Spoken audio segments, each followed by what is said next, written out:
आज की कहानी बहुत खास है दोस्तों।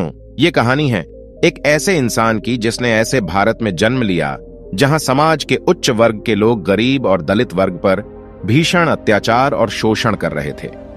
लेकिन समाज की इस घृणा, अपमान और तिरस्कार के बावजूद उन्होंने ऐसी शिक्षा हासिल की जिसकी बदौलत वो भारत के संविधान के निर्माता बन गए।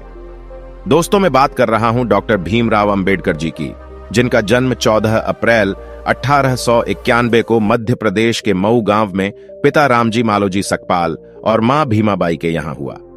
भीमराव अपने माता पिता की 14वीं और आखिरी संतान थे।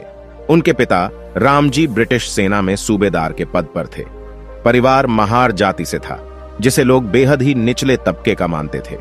उनका परिवार मराठी था, जो महाराष्ट्र के रत्नागिरी जिले में अंबावाड़ी गांव से था।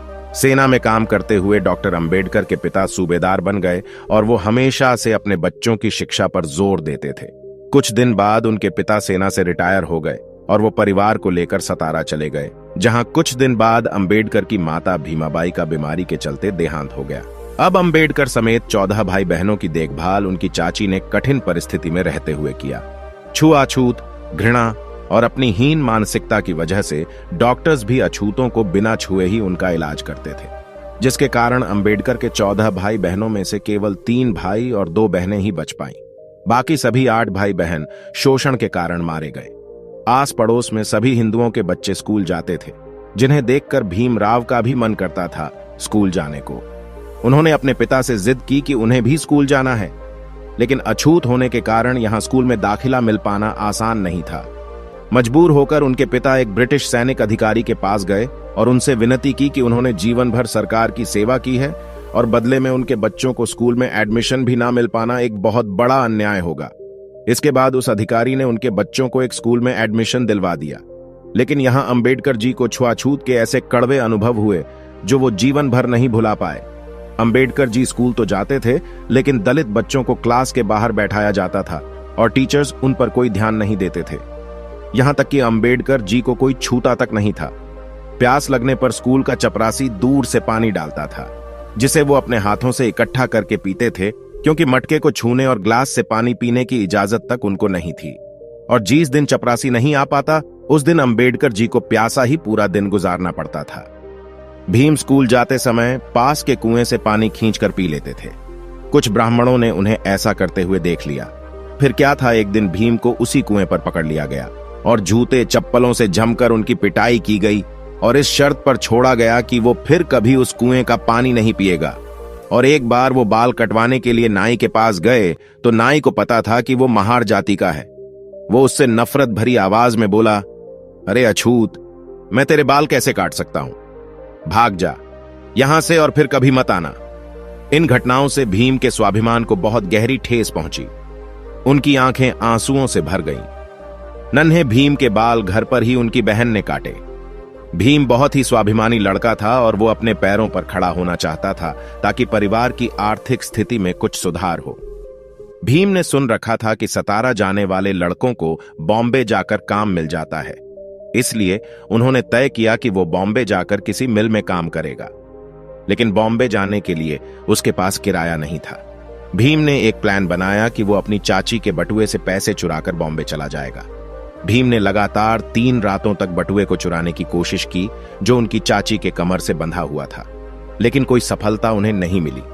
कहीं जाकर चौथी रात को वो बटुए को चुरा पाए, लेकिन उन्हें बड़ी निराशा हाथ लगी, क्योंकि उसमें केवल सिर्फ आधा आना ही था, जिससे वो बॉम्बे नहीं जा सकते थे। 4 रातों के इस एक्सपीरियंस ने भीम को अंदर तक हिलाकर रख दिया। इसके बाद उन्होंने एक नई योजना बनाई, जिसने उनके पूरे जीवन को बदल कर रख दिया। उन्होंने निश्चय किया कि वो पढ़ लिख कर अपने परिवार के लिए रोजगार प्राप्त करेंगे और अपने अंदर की सभी बुरी आदतों को छोड़ देंगे। किस्मत ने भी भीम का साथ दिया। उनकी सुविधा और पिता रिटायर होने के बाद नौकरी की तलाश में बॉम्बे जाकर बस गए और यही के मराठा स्कूल में उन्होंने भीम का एडमिशन करा दिया। यहां पर उन्होंने हॉर्वर्ड की इंग्लिश रीडर और बहुत सी अन्य किताबों अपने पिता की देखरेख में रहते हुए अध्ययन किया। अपनी पढ़ाई के अलावा वो बहुत सी और ग्रंथ और बुक्स पढ़ने लगे। उनकी इस आदत से उन्हें बुक्स कलेक्ट करके पढ़ने का शौक लग गया। उनके पिता पर उनका यह शौक काफी महंगा पड़ रहा था, लेकिन वह चाहते थे कि भीम पढ़ लिख कर बड़ा आदमी बने। उन्होंने कर्ज लेकर भीम को बॉम्बे के एल्फिंस्टन हाई स्कूल भेजा, लेकिन यहां भी छुआछूत ने उनका पीछा नहीं छोड़ा। एक बार टीचर ने भीम से बोर्ड पर एक मैथ्स का सवाल हल करने को कहा। जैसे ही भीम बोर्ड की तरफ बढ़ा, अगड़ी जाति के हिंदू बच्चे चिल्ला उठे, सर भीम अछूत है, उसे रुकिए। दरअसल बोर्ड के पास उन स्टूडेंट्स के लंच बॉक्स रखे हुए थे जो भीम की परछाई पड़ने से अपवित्र हो सकते थे। इस डर से सभी बच्चों ने अपने डब्बे वहां से फौरन उठा लिए। इन डब्बों की खट्टर खट्टर आवाज भीम के कानों से उसके दिल में उतर गई, जिसने उसे पूरी तरह से तोड़ दिया। हालांकि उन्होंने उस प्रश्न को सेकंड्स में हल कर दिया जो कोई नहीं कर पाया था, जिसे देखकर टीचर समेत सभी स्टूडेंट्स भौंचक्के रह गए थे। इसके बाद उन्होंने हाई स्कूल पास किया और 16 वर्ष की उम्र में उनका विवाह 9 वर्ष की रमाबाई के साथ कर दिया गया। कॉलेज की पढ़ाई के लिए उन्होंने एल्फिंस्टन कॉलेज में एडमिशन लिया।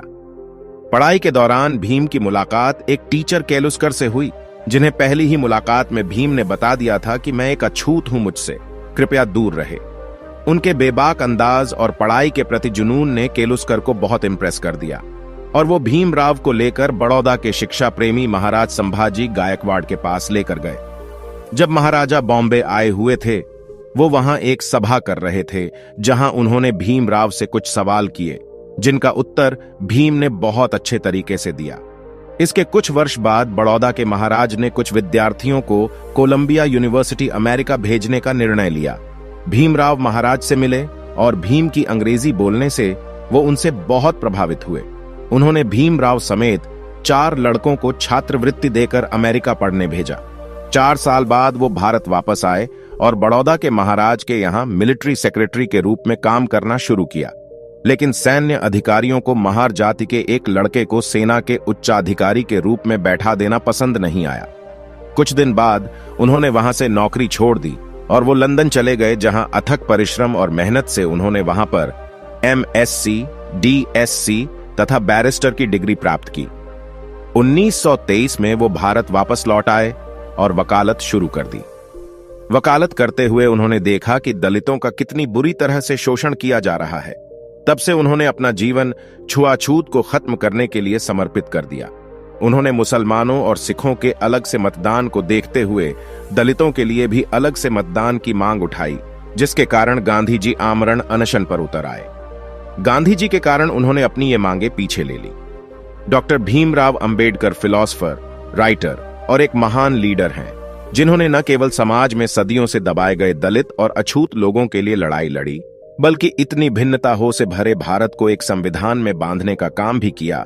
जब आजादी के वक्त भारतीय नेता आजादी और नए संविधान स्वयं बनाने की बात कर रहे थे, तब ब्रिटेन के प्रधानमंत्री विंस्टन चर्चिल ने कहा था, बनाने दो भारतीयों को अपना संविधान। भारत में इतनी डाइवर्सिटी ज़िया है कि इसके लिए एक कानून बनाना इम्पॉसिबल है। भारत जल्दी ही बिखर जाएगा और टूट जाएगा। लेकिन इतिहास गवाह है, अंबेडकर जी ने इतने कम समय में भारत को दुनिया का सबसे बड़ा लिखित संविधान बनाकर दे दिया। इसके बाद 1950 में अंबेडकर जी बौद्ध धर्म के सम्मेलन में श्रीलंका गए। भारत लौटने के बाद उन्होंने नागपुर में 14 अक्टूबर 1956 को अपने लाखों अनुयायियों के साथ हिंदू धर्म त्याग कर बौद्ध धर्म की दीक्षा प्राप्त कर ली। मतलब ये बाबा साहब ने बौद्ध धर्म अपना लिया। अंबेडकर जी ने हिंदुओं में प्रचलित जाति प्रथा की घोर निंदा की। इसके लगभग 2 महीने बाद 6 दिसंबर 1956 को बीमारियों की वजह से उन्होंने अपनी अंतिम सांसें ली। उनका अंतिम संस्कार बौद्ध धर्म के रीति अनुसार हुआ। दोस्तों, अंबेडकर जी की मौत के कई वर्षों तक कांग्रेस की सरकार रही, जिसके नेताओं ने जीते जी खुद ही को भारत रत्न तो घोषित कर दिया, लेकिन भारत मां के असली रत्न यानी डॉक्टर अंबेडकर जी को 1991 में वीपी सिंह की सरकार आने पर ही भारत रत्न मिल पाया। डॉक्टर अंबेडकर का कहना है, जीवन लंबा होने की बजाय महान होना चाहिए। मैं ऐसे धर्म को मानता हूं जो स्वतंत्रता, समानता और भाईचारा सिखाए। दोस्तों, ये वीडियो अंबेडकर जी को समाज और भारत के लिए किए गए कार्यों के लिए समर्पित है। कुछ मिनट में उनका पूरा जीवन बता पाना पॉसिबल तो नहीं है, लेकिन फिर भी मैंने ये कोशिश की है। दोस्तों, आज की वीडियो में बस इतना ही।